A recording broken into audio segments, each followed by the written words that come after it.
ఎక్కడ కొట్టాలో కాదు, ఎక్కడ సరిదిద్దుకోవాలో కూడా రాజకీయాల్లో ముఖ్యమే. ఆంధ్రప్రదేశ్ రాజకీయాల్లో ఇప్పుడు అదే జరుగుతోందా? తాజాగా ఓటమి నుంచి పాఠాలను నేర్చుకుంటూ మరింత రెట్టింపు ఉత్సాహంతో అధికారంలోకి వచ్చేందుకు సిద్ధమవుతున్న వైఎస్ఆర్సీపీ పార్టీ మరమ్మతులు స్టార్ట్ చేసిందా? కేవలం విమర్శలకే పరిమితం కాకుండా క్షేత్రస్థాయిలో పార్టీని ప్రక్షాళన చేస్తూ రాబోయే 2029లో మళ్ళీ వైఎస్ఆర్ జెండాను రెప్పరెప్పలాడించేందుకు జగన్ సిద్ధంగా తయారవుతున్నారు అనే దానికి అవును అనే సమాధానం వస్తోంది. ఈ నియోజకవర్గాల సమన్వయకర్తల నియమం దగ్గర నుంచి అభ్యర్థుల ఖరారు వరకు సాక్షాత్తు వైఎస్ఆర్సీపీ పార్టీ అధినేత జగన్మోహన్ రెడ్డి గారు చురుగ్గా ముందుకు దూసుకెళ్తున్నారు.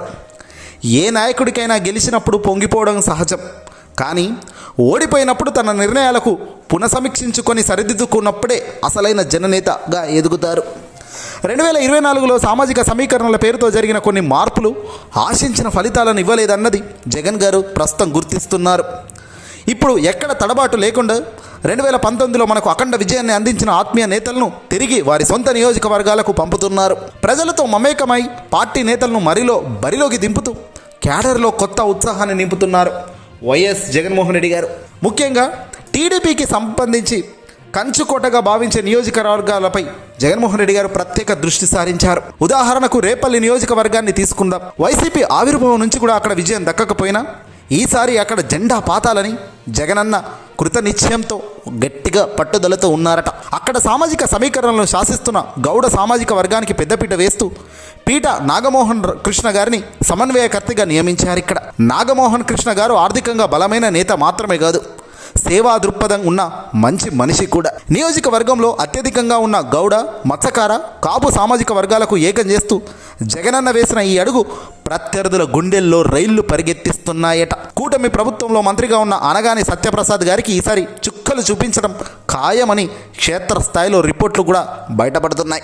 కేంద్రం త్వరలో చేపట్టబోయే నియోజకవర్గాల పునర్విభజనపై కూడా జగన్ గారికి స్పష్టమైన అవగాహన ఉంది. సీట్లు పెరిగే అవకాశం ఉండడంతో ఏ ప్రాంతాల్లో అభ్యర్థులు బలంగా ఉండాలి, ఎలా ముందుకెళ్ళాలి అనే దానిపై జగన్ ఇప్పుడే లెక్కలు వేస్తున్నారు.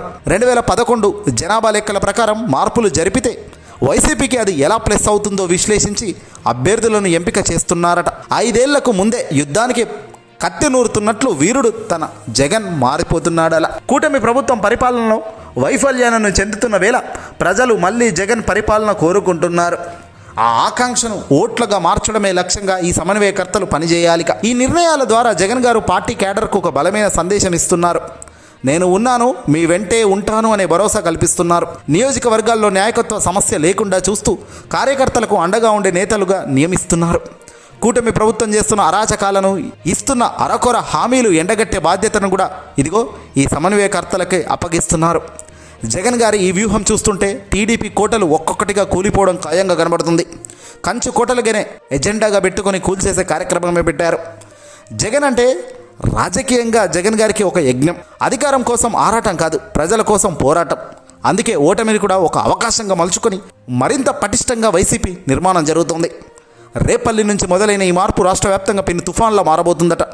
2029లో మళ్ళీ ప్రజాప్రభుత్వం, మళ్ళీ మన జగనన్న పాలన రావడం చారిత్రక అవసరం అని కూడా సిద్ధం అంటున్నారు. ఏదేమైనా ఈ వీడియో నచ్చితే లైక్ కొట్టి షేర్ చేయండి. మీ అభిప్రాయాన్ని కామెంట్ చేయండి.